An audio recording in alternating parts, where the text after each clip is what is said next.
Hello everybody, मैं Rajesh Sharma, faculty computer science, आपका एक बार फिर से स्वागत करता हूं हमारी सी लैंग्वेज की क्लास में।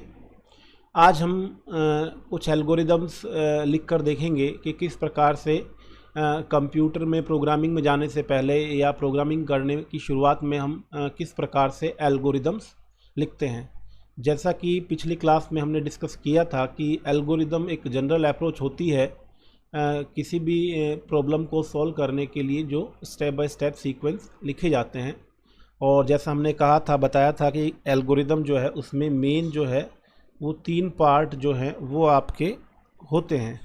एक आपका इनपुट का होता है पहले, फिर प्रोसेसिंग का और फिर आउटपुट का। तो चलिए इसको एक एग्ज़ाम्पल से हम समझने की कोशिश करते हैं। जैसे एग्ज़ाम्पल के तौर पे हम ले लेते हैं कि मान लीजिए आपको सिंपल इंटरेस्ट जो है वो कैलकुलेट करना है। सिंपल इंटरेस्ट कैलकुलेट करना है जिसके लिए आपको एल्गोरिदम जो है वो डेवलप करनी है। तो हम लेंगे algorithm to compute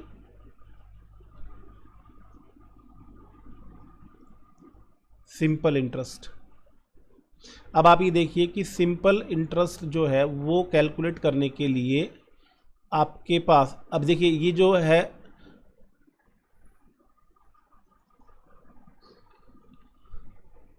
simple interest जो है वो कैलकुलेट करने के लिए आपको क्या क्या चाहिए। तो हम जानते हैं कि सिंपल इंटरेस्ट जो है वो डिपेंड करता है 3 चीज़ों के ऊपर कि आपका प्रिंसिपल क्या है, मतलब आपने जो पैसा है वो कितना जो है वो जमा कराया है या किसी को दिया है।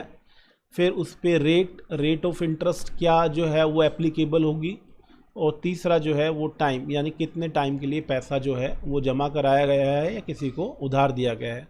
तो इन तीनों पे डिपेंड करता है। और हम जानते हैं कि इसका फॉर्मूला जो है वो P इंटू आर, यानी सिंपल इंटरेस्ट के फॉर्मूले की बात करें तो ये हमको पता है कि सिंपल इंटरेस्ट जो होता है वो P into R into T upon 100 ये होता है।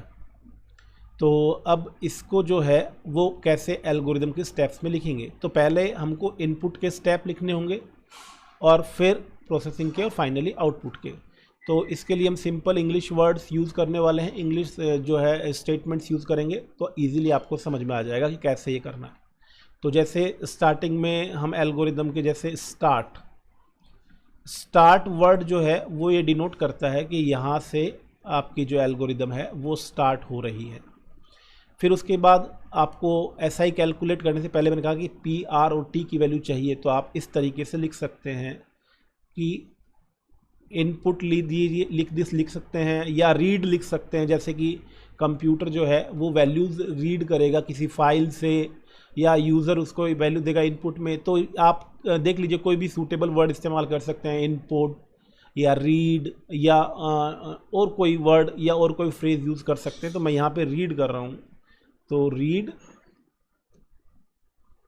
P, read R, read T, यानी कि अपने को P जो है वो रीड करना है या इनपुट में लेना है, R भी लेना है, T भी लेना है। अच्छा, अगर ये जो मैंने 3 अलग अलग स्टेटमेंट्स लिखी हैं, अगर अलग अलग नहीं लिखना चाहें तो आप एक साथ भी लिख सकते हैं। जैसे ये P, R और T। इसके अलावा तो हमें कोई और इनपुट नहीं चाहिए। हाँ, फॉर्मूले में 100 भी है, लेकिन 100 चूँकि कांस्टेंट है, फिक्स है, तो उसको यूज़र से पूछना या किसी से पूछने की ज़रूरत नहीं है, वो हम डायरेक्ट फॉर्मूले में यूज़ कर सकते हैं। तो हमको वैल्यू जो रीड करनी है, इनपुट में लेनी है, वो वही लेनी है जो यूज़र तय करेगा, उसको हम जो है वो रीड में या इनपुट में लिखते हैं। तो उसके बाद जो है प्रोसेसिंग की बात करें, क्योंकि रीड तो हमने कर लिया, इनपुट आ गया P, R और T का। देन हम क्या करते हैं, SI। और ये जो नाम जो हम यूज़ कर रहे हैं P, R, T, P for principal, आप चाहें तो PR लिख सकते हैं प्रिंसिपल के लिए, प्रिंसिपल पूरा लिख सकते हैं। ऐसे रेट के लिए R शॉर्ट में हमने यूज़ किया है। तो कोई भी आप नाम इस्तेमाल कर सकते हैं जो वैल्यूज़ आप रीड करते हैं। इसी प्रकार जो कैलकुलेशन करते हैं उसका जो रिज़ल्ट आप स्टोर करवाएंगे किसी वेरिएबल में, तो उसका नाम भी आप यहाँ एल्गोरिदम में कोई भी रख दें। सिंपल इंटरेस्ट के लिए मैं यहाँ पे SI यूज़ कर रहा हूँ। आपको कोई सूटेबल S, खाली S लेना चाहें तो खाली S भी ले सकते हैं। और उसका जो है फॉर्मूला यहाँ लिख दें, P into R into T upon 100। और थर्ड जो है, अब अपने को आउटपुट जो है, आउटपुट के लिए हम प्रिंट का इस्तेमाल कर सकते हैं, राइट का इस्तेमाल कर सकते हैं। तो राइट, डिस्प्ले का यूज़ कर सकते हैं। तो और या राइट का मतलब देखिए, हो सकता है जब प्रोग्रामिंग में हम जाएंगे तो ये जो वैल्यूज़ हैं वो आप, हो सकता है जो SI जो आप राइट कर रहे हैं वो कंप्यूटर की किसी फाइल में राइट कर सकते हैं। हो सकता है आप उसको जो यूज़र है उसको स्क्रीन के ऊपर जो है वो दिखा रहे हो कि ये आपका जो है रिज़ल्ट है या सिंपल इंटरेस्ट कैलकुलेट हुआ है, या आप हो सकता है उसको प्रिंटेड फॉर्म में। तो राइट यहाँ एक जनरल वर्ड के तौर पे है जो कि आउटपुट को शो कर रहा है। तो आप वहाँ पे राइट इस्तेमाल कर लीजिए वर्ड, या प्रिंट इस्तेमाल कर लीजिए, चाहे डिस्प्ले इस्तेमाल कर लीजिए, या आउटपुट इस्तेमाल कर लीजिए, जो भी आपको सूटेबल लगे वो इस्तेमाल कर लीजिए। और ये हमारा, उसके बाद ये मैंने एक वर्ड इस्तेमाल किया स्टॉप, जो कि ये बताने के लिए कि यहाँ पे एल्गोरिदम ख़त्म होती है। तो यहाँ पे देखें तो ये आपका वही स्टेप जो है वो किसका है, इनपुट का। फिर ये स्टेप जो है वो आपका प्रोसेसिंग का, और ये जैसे मैंने आपको बताया था कि 3 स्टेप होते हैं, ये आउटपुट का। तो कोई भी प्रोग्राम में ये 3 जनरल स्टेप्स होते हैं। और ये चूँकि बहुत ही सिंपल प्रोग्राम था, बहुत ही ऑर्डिनरी प्रोग्राम था, इसलिए इसमें आप देखेंगे इनपुट में एक ही स्टेटमेंट है, या आप अलग अलग लेते तो शायद 3 हो जाते, रीड P, रीड R और रीड T। तो इस तरीके से जो है वो रीड के अंदर या इनपुट के अंदर जो है, इनपुट स्टेप के अंदर कितने भी इनपुट वैल्यूज़ हो सकती हैं और कितने भी स्टेटमेंट हो सकते हैं। यहाँ पे हालांकि एक ही हमने ली है। इसी तरीके से प्रोसेसिंग में भी हमारी कैलकुलेशन बहुत सिंपल है, इसलिए एक ही स्टेटमेंट नज़र आ रही है, लेकिन ये भी आपके मल्टीपल स्टेटमेंट्स हो सकती हैं। देन राइट में भी हमारे यहाँ पे आउटपुट के लिए एक ही स्टेटमेंट है।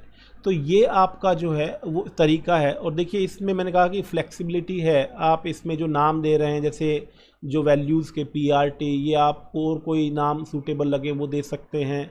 फिर रीड वर्ड है, तो रीड सिंबॉलिक इनपुट को बता रहा है। बाकी जो भी आपको अच्छा वर्ड लगे जिससे कि ये रिफ्लेक्ट होता हो कि ये वैल्यूज़ जो हैं वो आपके इनपुट में ली जा रही है, उसका इस्तेमाल किया जा सकता है। कैलकुलेशंस में या प्रोसेसिंग सिंपली आप फॉर्मूला जो भी है या तरीका है उसमें लिखते जाइए। फिर जो इंटरमीडिएट रिजल्ट है, अगर आपको इंटरमीडिएट रिजल्ट्स जो हैं या फाइनल रिजल्ट भी हो सकते हैं कई बार, जैसे यहाँ पे SI तो फाइनल रिजल्ट ही है, तो वो आप किस तरीके से जो है वो स्टोर करवाएंगे, सिंपली फार्मूला लिखेंगे। और जिसमें भी आपको स्टोर करवाना है तो बीच में इक्वल का साइन, या कई जगह जो आपका कुछ ऑथर्स जो है वो एरो का साइन यूज़ करते हैं, एरो, इस तरीके से कि यहाँ पे ये एरो का साइन यूज़ करते हैं। बट मतलब यही है कि अल्टीमेटली कि ये राइट साइड में जो एक्सप्रेशन आपने लिखा है ये कैलकुलेट होगा, और इसका जो आउटपुट होगा, रिज़ल्ट होगा, वो आपका लेफ़्ट साइड में जो भी आपने वेरिएबल या जो भी आपने नाम दिया है लोकेशन का, या जो भी आपका सिंबल है, उसके अंदर ही वैल्यू स्टोर होगी। और फाइनली हमने आउटपुट में इसको डिस्प्ले करवाया।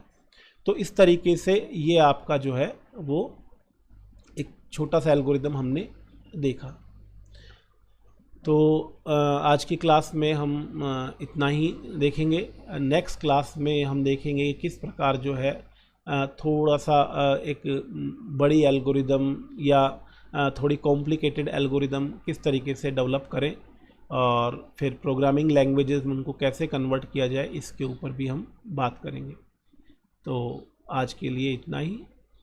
आज का लेक्चर देखने के लिए आपका बहुत बहुत धन्यवाद।